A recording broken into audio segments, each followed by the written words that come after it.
Sup nerds, Free99 here wondering, how fun is this month's event? In this series, I will be showcasing the deck I have built, as well as give my thoughts on the event as a whole. This month, we actually get a double feature. The first one is Legend Anthology, an event which features decks used by legendary duelists of the past, such as Kaiba's Blue Eyes, Joey's Red Eyes, and Yugi's Dark Magician. So why in the world did Time Lords get past the ban list unharmed? That's right, for this event, I will be using the meme strategy known as Time Lords. Let's get into the deck. First up is Time Maiden. This card can be special summoned from our hand if we control no monsters. We contribute this card in order to search our deck for a Time Lord with 0 attack and add it to our hand. We can also banish this card from the graveyard in order to special summon a Time Lord with 0 attack from our deck, ignoring its summoning conditions. But in order to do so, we cannot special summon other monsters during the turn we use this effect. It has one last effect where it can be used as 2 tributes for a tribute summon of a Time Lord, but this effect is rarely used. On to the actual Time Lord cards. They all share the same effect where they can be normal summoned without tribute if we control no monsters, but they cannot be special summoned from the deck. Also, they can't be destroyed by battle or card effects, and no one takes any battle damage from battles involving them. Lastly, during our standby phase, they get shuffled back into the deck. As for their unique effects, if Metaion battles at the end of the battle phase, we can return all monsters on the field except for itself back to their owner's hand, and we get to deal 300 damage to our opponent for each card returned this way. Really useful when our opponent has set up a lot of monsters onto the field. If Lazion battles at the end of the battle phase, we can shuffle all cards in our opponent's graveyard back into their deck. Also, once per turn, if our opponent draws a card, we can inflict 1000 damage to them, which does include their normal draw phase. Might come in handy if our opponent has any annoying graveyard effects we want to get rid of. If Zaphion battles, at the end of the battle phase, we can shuffle all spells and traps our opponent controls back into their deck. Useful for clearing out the back row without triggering any floating or graveyard effects our opponent's spell and trap cards might have. This card has a second effect, where if it gets sent from the field to the graveyard, we can draw one card, although this effect rarely activates. If Camion battles, at the end of the battle phase, we can target one card our opponent controls and shuffle it back into the deck while dealing 500 damage to them. Neither player can respond to this effect, making it a really good single target removal tool. If Mikayon battles, at the end of the battle phase, we can half our opponent's life points. This card's damage potential is insane. If our opponent still has 8000 life points, we can effectively deal 4000 damage to them. This is my usual go-to when I activate either of Time Maiden's effects. If Raffion battles, at the end of battle phase we can deal damage to our opponent equal to the attack of one monster that battled this card. Really good at punishing any opponent that summons a really big beatstick. Last but not least is Sandion. First of all, this Time Lord has 4000 attack. This means that it is the only Time Lord that we are using that can destroy monsters via battle, but also means we are unable to search it with either of Time Maiden's effects. If this card battles at the end of the battle phase, we can deal 2000 damage to our opponent. I was only able to get one copy of this card from the 30 packs that I opened, and I didn't want to waste more gems or crafting materials on a deck that is usually heavily restricted during monthly events. If you happen to have more copies, I suggest getting rid of the extra copies of Lazion or Camion. As for spells, we have Harpy's Feather Duster, which can destroy all spells our opponent controls. Monster Reborn can let us special summon one monster from either player's graveyard to our side of the field. Foolish Burial can let us send one monster from our deck to the graveyard, such as Time Maiden, in order to use its graveyard effect.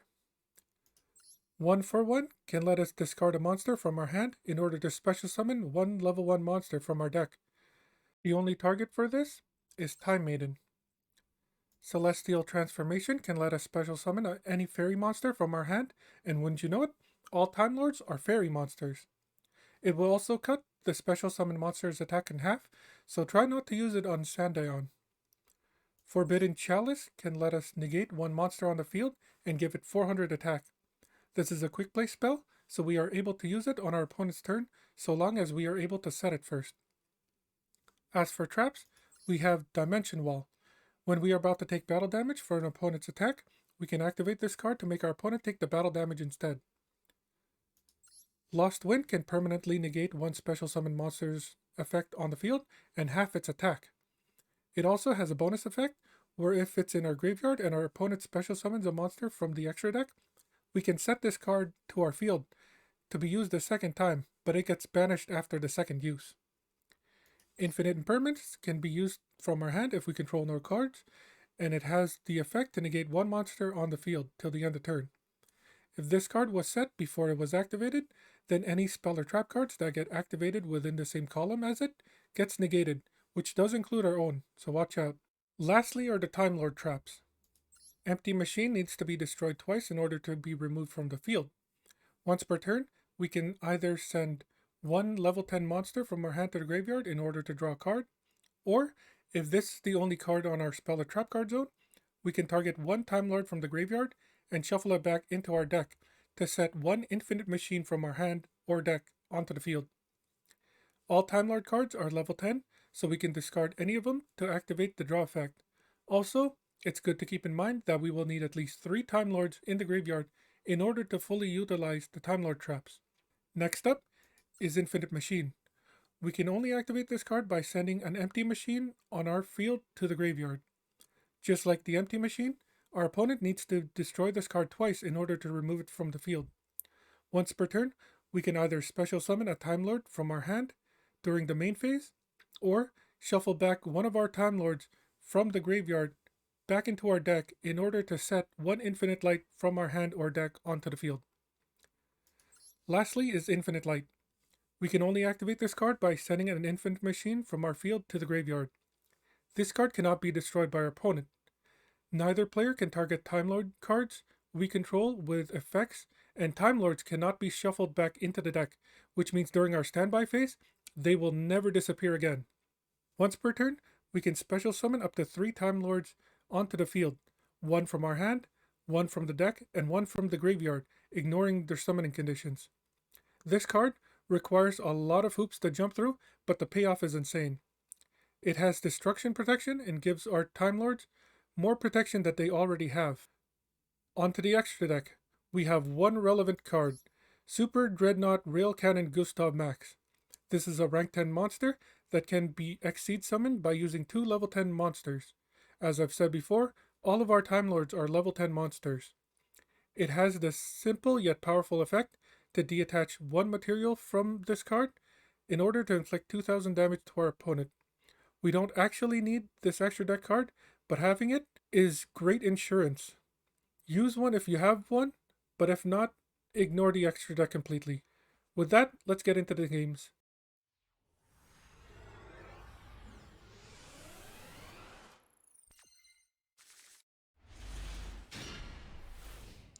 Surprise! We're using the replay function. Long story short, I hate rewatching the slow players when I edit these videos. It sucks the fun right out of them. So I figured I'd start using Master Duel's free replay function in order to make editing these videos a little bit more fun. Also, something I forgot to mention during the deck profile is that Time Lords is a going second deck. We need our battle phase in order to activate our strong effects, which is why we always want to let the opponent go first whenever we win the coin toss. And 99% of the time, when the opponent wins the coin toss, they're going to make us go second anyways. So chances are we're going to be going second no matter what happens. Anyway, let's get into the actual battle. Our opponent is going to start off with Time Maiden, and it looks like we're going to be doing a mirror match. They're just going to end their turn right there. So this goes back to us. We're going to start off with our own Time Maiden, but this time we're going to look for the one that cuts our opponent's life in half, since they're still at 8,000. We're going to normal summon that and attack our opponent, activate its effect, and our opponent will then go to 4,000 health. We're going to set Chalice and then pass it back to our opponent. On our opponent's turn, they're going to summon the same exact card, then banish Time Maiden to special summon a second copy, so they're going to try to cut our life points in half twice. We're going to activate Chalice in order to negate one of those effects. They get to activate first, which cuts our life points in half once, and then because our Time Lord battled, we get to activate its effect to cut their opponent's life in half one more time, reducing them to 2000. At this point, we now have game. We can go ahead and normal summon one of our Time Lords, use Celestial Transformation in order to special summon out the other one, overlay them together into Gustav Max, activate Gustav Max effect, and burn him for exactly lethal. Alright, on to the next game.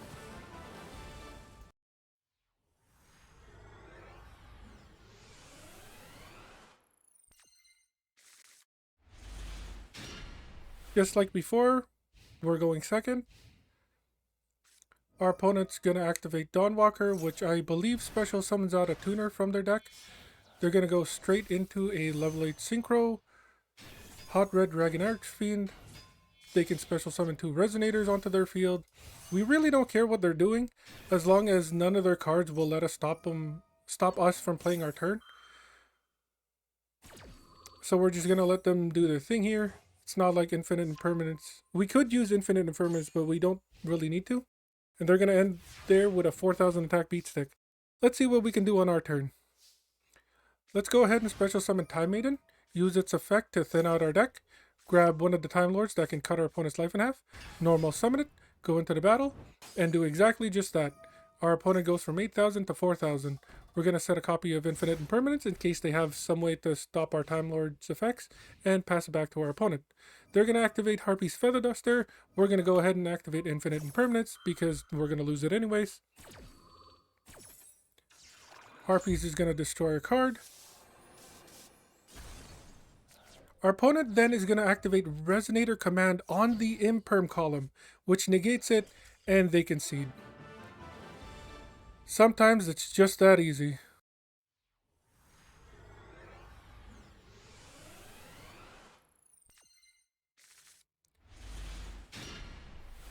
Here we go. Our opponent is again going to go first.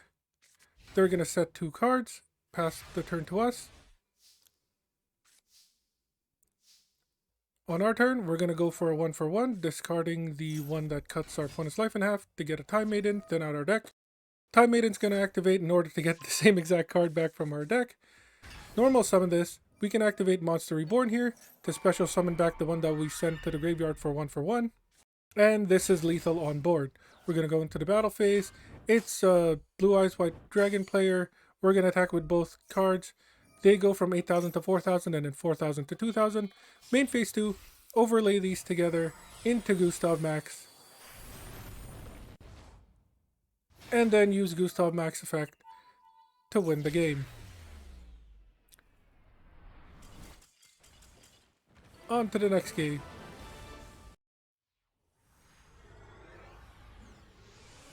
Alright, let's see what this player will do against us.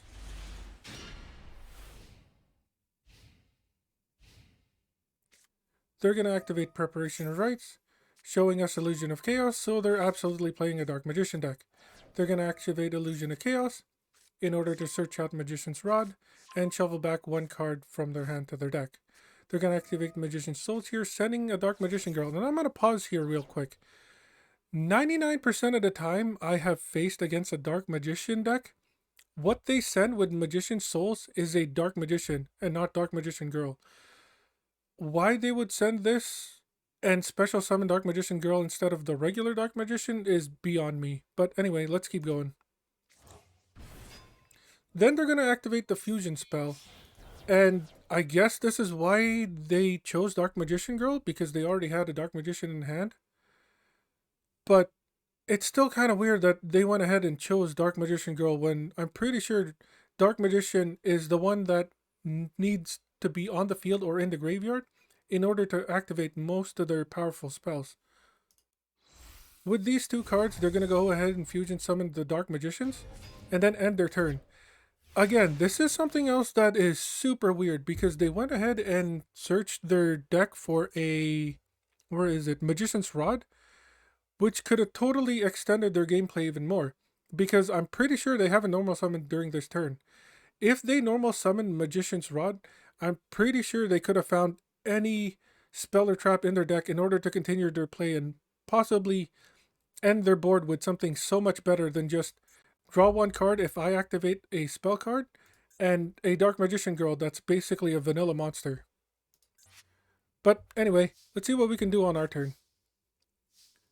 We're going to go ahead and activate Time Maiden here in order to search our deck for the card that lets us deal damage to our opponent based on our opponent's monster. Normal summon the one that cuts our opponent's life in half. Special summon the card that we search for with Celestial. Go into the battle phase. Attack with both monsters. Use this one to cut our opponent's life in half. Use this one to deal 2800 damage to our opponent. Overlay both of these into Gustav Max. And finish off our opponent here.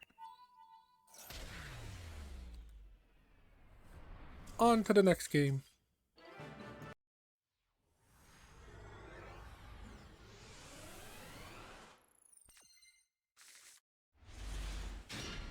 Okay, let's see what this opponent has in store for us.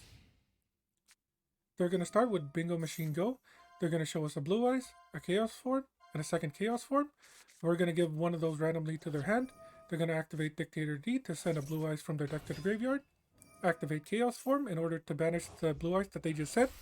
In order to Ritual Summon out Blue Eyes Chaos Max Dragon. They're going to set one monster and end their turn. Let's see what kind of damage we can do on our turn. We're going to start off by normal summoning the one that can cut our opponent's life points in half. Go into the battle phase. And I'm going to pause here real quick. Dictator D has the effect where as long as they control a Blue Eyes monster, they get to choose which monster we get to attack on our turn. That's why we ended up attacking the face down card, even though when I wanted to battle, I wanted to go straight into the Blue Eyes Chaos Max. Honestly, it didn't really matter which one we attacked, so long as we battled. So in main phase 2, we get to cut our opponent's life points in half. But this effect of Dictator of D does become important later in the round. Main phase 2, we're going to set 3 cards and pass it to our opponent. They're going straight into the battle phase. And I'm going to pause here real quick. One thing that annoys me the most is opponents who don't read cards. It's fine if you don't want to read every single card your opponent throws at you, but at least during your turn, you should be reading what cards are on the field. Obviously, they didn't do this, so they're blindly attacking into our Time Lords, and we get to cut their life in half one more time because our Time Lord was able to battle during their turn. They go from 4,000 to 2,000, and then pass their turn to us.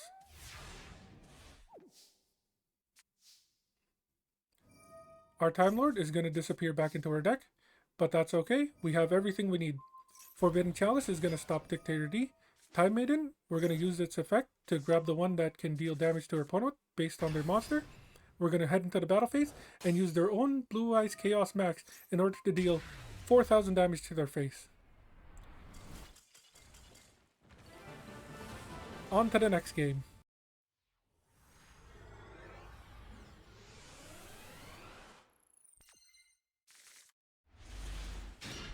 One last duel with one last opponent. Let's see what they have in store. They're going to start with a Polymerization, fusing 2 cards from their hand, and it looks like they are a Blue Eyes player. Blue Eyes Tyrant Dragon is going to come out of the extra deck. They're going to set a card and end their turn.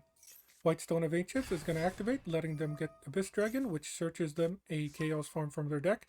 Plus, since it's the end phase, they can also grab a Blue Eyes Chaos Max into their hand. Now it's our turn. Let's see what we can do. We're going to start off with a 1-for-1, ditching one of our Time Lords in order to get a Time Maiden. We're going to activate Time Maiden's effect in order to search our deck, the one that cuts our opponent's life in half. We're going to normal summon this, activate Celestial Transformation, and our opponent gives up. We didn't even have lethal, but just the thought of facing against Time Lords, I guess, was too much for them. Time for some final thoughts using our handy dandy super janky TTS tier list. This should be easy enough to understand. Plat events should be turned into permanent game modes. Golds are welcome to come back. Silvers were meh, while bronze should never see the light of day again. The biggest takeaway from Legend Anthology is the ban list. Nearly all the hand traps and going second cards got hit. Maxi, Ash Blossom, Lightning Storm, and Forbidden Droplets all got banned, while Raigeki and Infinite Impermanence got limited to 1 copy, just to name a few. This meant that if you went first, you were basically free to play your combo without the fear of being interrupted by the opponent, and it would be really hard for the opponent to break your board. I'm not too fond of this. It meant that more often than not, winning the coin toss and being able to go first meant that you won the game because you were able to play uninterrupted while your opponent was forced to play through the disruptions you've set up. Winning the coin toss should never be the defining factor in any game, especially in a best of one format. I'm rating this event as silver. It was nice to finally play Time Lords during an event. Too bad the event itself was meh. That's all for this video. I hope you've enjoyed watching. I've been Free99. You've all been amazing. I'll catch you next time.